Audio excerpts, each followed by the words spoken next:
ವೀಕ್ಷಕರೇ, PPE kit ಹಾಕಿಕೊಂಡಿರುವ medical ಸಿಬ್ಬಂದಿ, ಐಷಾರಾಮಿ ಹಡಗಿನ ಕ್ಯಾಬಿನ್ಗಳಲ್ಲಿ ಲಾಕ್ ಆಗಿರುವ ನೂರಾರು ಪ್ರಯಾಣಿಕರು, ಆಸ್ಪತ್ರೆಗಳಿಗೆ ಶಿಫ್ಟ್ ಆಗುತ್ತಿರುವ ರೋಗಿಗಳು.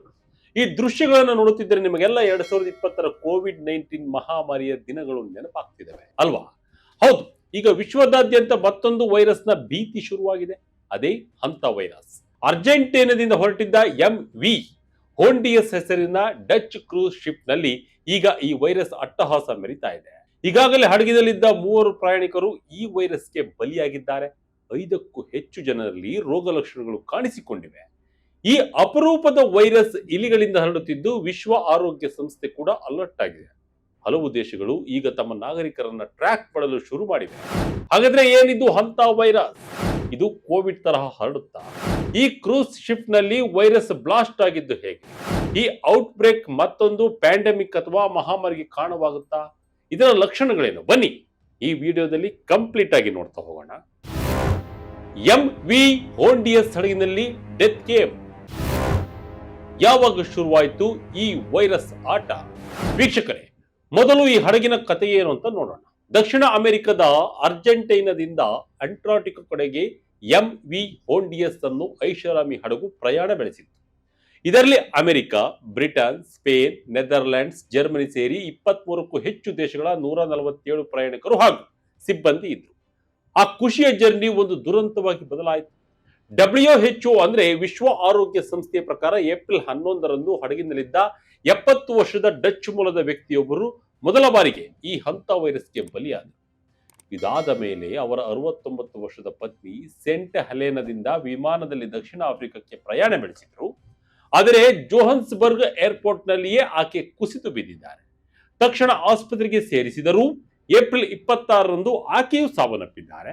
ಇದಾದ ಕೆಲವೇ ದಿನಗಳಲ್ಲಿ ಅಂದರೆ ಮೇ 2ರಂದು ಜರ್ಮನಿಯ ಮೂಲದ ಮಹಿಳೆಯೊಬ್ಬರು ಈ ವೈರಸ್ಗೆ 3ನೇ ಬಲಿಯಾಗಿದ್ದಾರೆ. ಒಟ್ಟಾರೆ ಈವರೆಗೆ ಲ್ಯಾಬ್ನಲ್ಲಿ ಕನ್ಫರ್ಮ್ ಆದ 2 ಕೇಸ್ ಹಾಗೂ ಶಂಕಿತ 5 ಕೇಸ್ ಸೇರಿ ಒಟ್ಟು 7 ಪ್ರಕರಣಗಳು ಹಡಗಿನಲ್ಲಿ ಪತ್ತೆಯಾಗಿವೆ. ಸದ್ಯ ಈ ಹಡಗು ಕೇಪ್ ವರ್ಡೆ ಬಳಿ 3 ದಿನ ನಿಂತು ಈಗ ಸ್ಪೇನ್ನ ಕ್ಯಾನರಿ ಐಲ್ಯಾಂಡ್ ಕಡೆ ಹೋಗ್ತಾ ಇದೆ. ಅಲ್ಲಿನ ಸ್ಥಳೀಯ ಸರ್ಕಾರ ವಿರೋಧ ಮಾಡಿದರೂ WHO ಮನವಿ ಮೇರೆಗೆ ಸ್ಪೇನ್ ಸರ್ಕಾರ ಈ ಹಡಗನ್ನ ಟೆನರಿಫ್ ನಲ್ಲಿ ಡಾಕ್ ಮಾಡಲು ಒಪ್ಪಿಗೆ ಕೊಟ್ಟಿದೆ. ಸದ್ಯ ಹಡಗಿನ ಕ್ಯಾಬಿನ್ಗಳಲ್ಲಿ ಪ್ರಯಾಣಿಕರನ್ನ ಫಿಸಿಕಲ್ ಡಿಸ್ಟೆನ್ಸಿಂಗ್ ಮೂಲಕ ಕೋವಿಡ್ ಸ್ಟೇನ್ ನಲ್ಲಿ ಲಾಕ್ ಮಾಡಲಾಗಿದೆ. ಏನಿದು ಹಂತ ವೈರಸ್? ಇದು ಹರಡೋದು ಹೇಗೆ? ರೋಗ ಲಕ್ಷಣಗಳೇನು? ಟ್ರೀಟ್ಮೆಂಟ್ ಇದೆಯಾ? ವೀಕ್ಷಕರೇ, ಹಾಗಾದ್ರೆ ಈ ಹಂತ ವೈರಸ್ ಅಂದ್ರೆ ಏನು ಅನ್ನೋ ಪ್ರಶ್ನೆ ನಿಮಗೆ ಕಾಡ್ತಿರಬಹುದು. ಇದೇನು ಹೊಸ ವೈರಸ್ ಅಲ್ಲ. 1993ರಲ್ಲೇ ಇದರ ಮೊದಲ ಕೇಸ್ ವರದಿಯಾಗಿತ್ತು. ಹಂತ ವೈರಸ್ ಅನ್ನೋದು ಇಲಿಗಳು ಮತ್ತು ಹೆಗ್ಗಣಗಳಿಂದ ಹರಡುವ ಒಂದು ವೈರಸ್ ಫ್ಯಾಮಿಲಿ. ಸೋಂಕಿತ ಇಲಿಗಳ ಮೂತ್ರ, ಮಲ ಅಥವಾ ಜೊಲ್ಲು ರಸ ಒಣಗಿ ಗಾಳಿಯಲ್ಲಿ ಸೇರಿದಾಗ ಆ ಗಾಳಿಯನ್ನ ಮನುಷ್ಯರು ಉಸಿರಾಡಿದ್ರೆ ಈ ಸೋಂಕು ತಗುಲುತ್ತೆ. ಇದರ ರೋಗ ಲಕ್ಷಣಗಳು ಆರಂಭದಲ್ಲಿ ಫ್ಲೂ ಅಥವಾ ಜ್ವರದ ತರಹನೇ ಇರುತ್ತೆ. ಆದ್ರೆ ಜ್ವರ, ಚಳಿ, ಮೈಕೈ ನೋವು ಹಾಗೂ ತಲೆನೋವು ಬರುತ್ತೆ. ಆದರೆ ರೋಗ ಉಲ್ಬಣಗೊಂಡಂತೆ ರೋಗಿಯ ಶ್ವಾಸಕೋಶದಲ್ಲಿ ನೀರು ತುಂಬಿಕೊಳ್ಳುತ್ತೆ. ಇದರಿಂದ ಉಸಿರಾಡಲು ವಿಪರೀತ ಕಷ್ಟವಾಗುತ್ತೆ. ಇದನ್ನೇ ಮೆಡಿಕಲ್ ಭಾಷೆಯಲ್ಲಿ ಹಂತ ವೈರಸ್ ಪಲ್ಮನರಿ ಸಿಂಡ್ರೋಮ್ ಅಂತ ಕರೀತಾರೆ.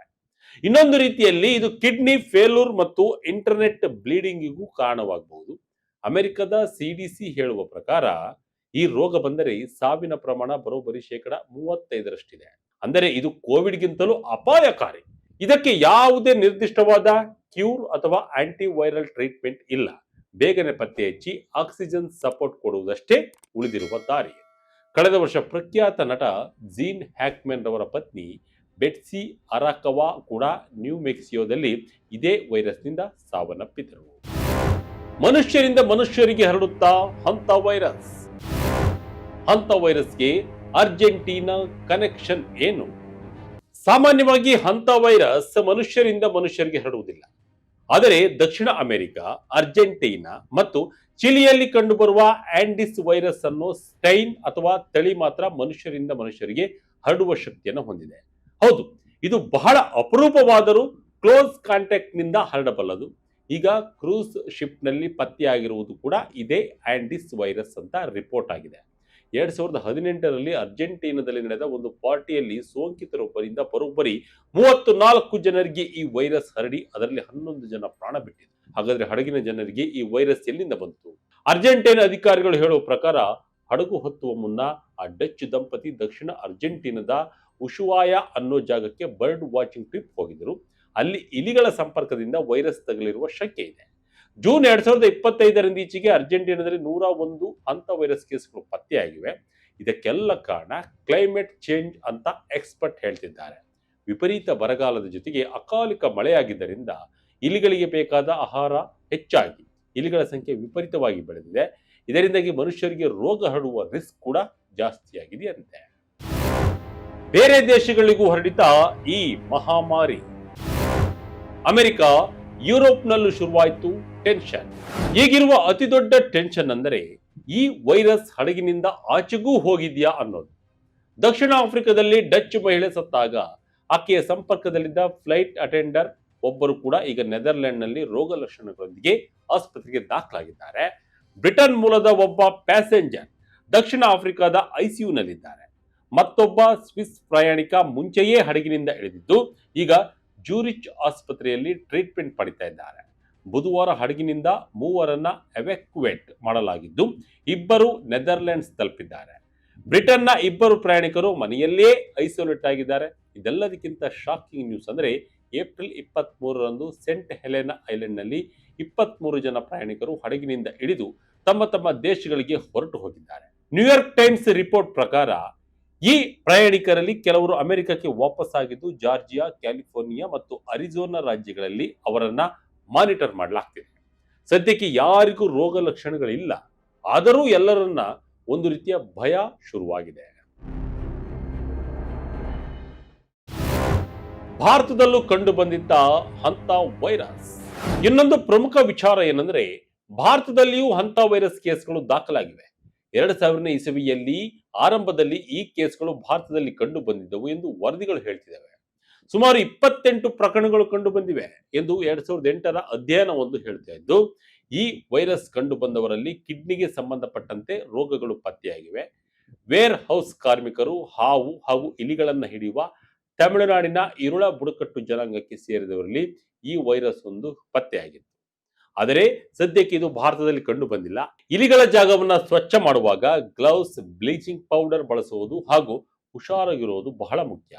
ಈಗಾಗಲೇ 2 ವರ್ಷ ಕೊರೋನಾ ಮಹಾಮಾರಿಯನ್ನ ನೋಡಿರುವ ಜನರಿಗೆ ಹಂತ ವೈರಸ್ ಮತ್ತೊಂದು ಆತಂಕವನ್ನ ಸೃಷ್ಟಿಸಿದೆ.